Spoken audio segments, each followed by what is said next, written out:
Hello दोस्तों, नमस्कार। स्वागत है आप सभी का अपने चैनल साहित्य ज्ञान धारा में।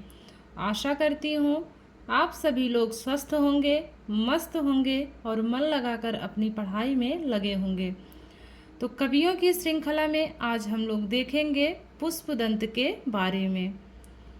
इसके पहले हम लोगों ने गोरखनाथ के बारे में, सरहपा के बारे में और स्वयंभू के बारे में तमाम जानकारी इकट्ठा कर ली थी। आज हम लोग देखेंगे पुष्पदंत से संबंधित बातों को।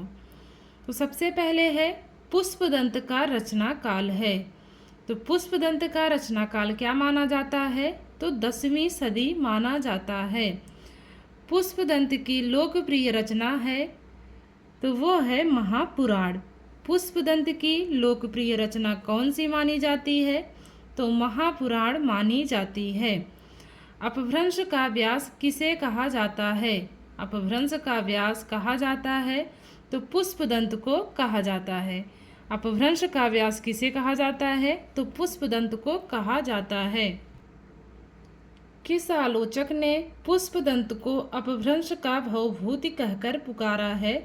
तो वो पुकारा है शिव सिंह सेंगर ने। किस आलोचक ने पुष्पदंत को अपभ्रंश का भवभूति कहकर पुकारा है? तो शिव सिंह सेंगर ने कहा है। स्वयं को अभिमान मेरु किसने कहा है?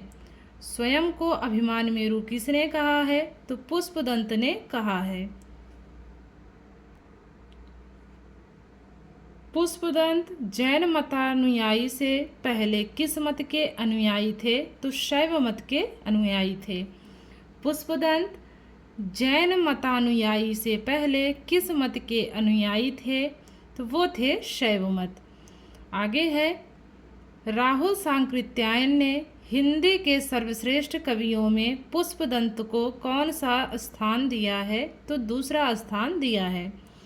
राहुल सांकृत्यायन ने हिंदी के सर्वश्रेष्ठ कवियों में पुष्पदंत को कौन सा स्थान दिया है? तो दूसरा स्थान दिया है। आगे है बोलई कोयल अम्बयम कलियाई कांकड़ चंचरियु रूढ़ रुटाई। पंक्ति किसकी है? तो पुष्पदंत की पंक्ति है। फिर से देखेंगे बोलई कोयल अब अम्बय कलियाई कांकड़ चंचरियु रूढ़ रुटाई। पंक्ति किसकी है? तो पुष्पदंत की है। तो कलियां कहाँ होती हैं? पुष्प में ही तो होती हैं। पहले कलियां होती हैं फिर पुष्प बनती हैं। इस प्रकार कनेक्ट कर लेते हैं इसको। तो कलियाई शब्द यहाँ आया है तो कलियाई को कली से जो है पकड़ेंगे और पुष्पदंत यहाँ पे दिया है पुष्प अर्थात फूल से कनेक्ट करेंगे। तो कली किसकी होती है? फूल की होती है, पुष्प की होती है। तो ऐसे याद कर लेंगे बोलई कोयल अम्बय कलियाई कांकड़ चंचरियु रूढ़ रुटाई। पंक्ति किसकी है? तो पुष्पदंत की पंक्ति है। पुष्पदंत पुष्यदंत के महापुराण के उत्तरखंड में किस कथा का वर्णन है? तो रामायण व महाभारत का वर्णन है। पुष्पदंत का ही नाम कहीं कहीं पर पुष्यदंत मिलता है। तो पुष्पदंत के महापुराण के उत्तरखंड में किस कथा का वर्णन है? तो रामायण व महाभारत का वर्णन है। पुष्पदंत की काव्य शैली चौपाई के बाद दोहा रखने की शैली का प्रभाव किस रचना पर पड़ा है? तो रामचरितमानस पर पड़ा है। पुष्पदंत की काव्य शैली चौपाई के बाद दोहा रखने की शैली का प्रभाव किस रचना पर पड़ा है? तो वो है रामचरितमानस।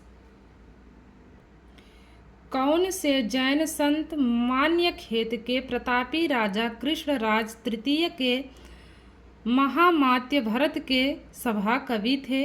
तो वो थे पुष्पदंत। कौन से जैन संत मान्यखेत के प्रतापी राजा कृष्णराज तृतीय के महामात्य भरत के सभा कवि थे? तो वो थे पुष्पदंत।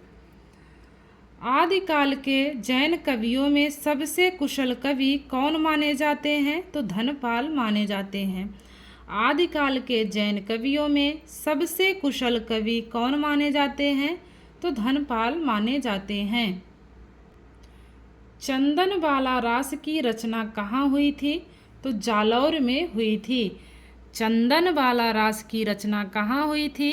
तो जालौर में हुई थी। किस जैन संत को अपभ्रंश का पाणिनि कहा जाता है? तो हेमचंद सूरी को कहा जाता है। किस जैन संत को अपभ्रंश का पाणिनि कहा जाता है? तो हेमचंद सूरी को कहा जाता है। नेमिनाथ रास किसकी रचना है? तो कवि सुमति की रचना है। नेमिनाथ रास किसकी रचना है? तो कवि सुमति की रचना है। जैन कवियों ने कृष्ण कथा को क्या कहा है? जैन कवियों ने कृष्ण कथा को क्या कहा है? तो हरिवंश पुराण कहा है। क्या कहा है? हरिवंश पुराण कहा है। अब देखते हैं पुष्पदंत की रचनाओं के बारे में। तो उनकी रचनाएं कौन कौन सी हैं? महापुराण, ऋय कुमार चरित, जसहर चरित या जसहर चर्यु भी कहीं कहीं मिलता है, और कोश ग्रंथ। पुष्पदंत की रचनाओं को फिर से देखते हैं। महापुराण, ऋय कुमार चरित, जसहर चरित, जसहर चरित कहीं कहीं पर जसहर चर्यु भी मिलता है, और कोश ग्रंथ। तो ये सारी रचनाएं किसकी हैं? पुष्पदंत की हैं। पुष्पदंत को अपभ्रंश का भवभूत किसने कहा है? तो डॉक्टर भयाणी ने कहा है। पुष्पदंत को अपभ्रंश का भवभूत किसने कहा है? तो डॉक्टर भयाणी ने कहा है। जसहर चर्यु का अन्य नाम क्या है? तो इसका अन्य नाम है यशोधर चरित। जसहर चर्यु का अन्य नाम क्या है? तो यशोधर चर्यु है। ऋय कुमार चर्यु का अन्य नाम क्या है? तो नाग कुमार चरित्र है। ऋय कुमार चर्यु का अन्य नाम क्या है? तो नाग कुमार चरित्र है। पुष्पदंत को अपभ्रंश का वेद व्यास क्यों कहा जाता है? तो महापुराण कृति के कारण। पुष्पदंत को अपभ्रंश का पुष्पदंत को अपभ्रंश का वेद व्यास क्यों कहा जाता है? तो महापुराण कृति के कारण कहा जाता है। पुष्पदंत ने राम की माता को सुबला तथा लक्ष्मण को कैकेयी का पुत्र माना है। पुष्पदंत ने राम की माता को सुबला तथा लक्ष्मण को कैकेयी का पुत्र माना है। तो इस प्रकार जो भी इनके बारे में, पुष्पदंत के बारे में जो भी जानकारी थी, हमने आप लोगों के सम्मुख लाकर रख दिया। तो आशा करती हूँ आज की क्लास आप लोगों को अच्छी लगी होगी, और जिनको भी क्लास अच्छी लगी हो प्लीज़ लाइक कर दीजिएगा, कमेंट करके बताइएगा कि जो है क्लास कैसी लगी।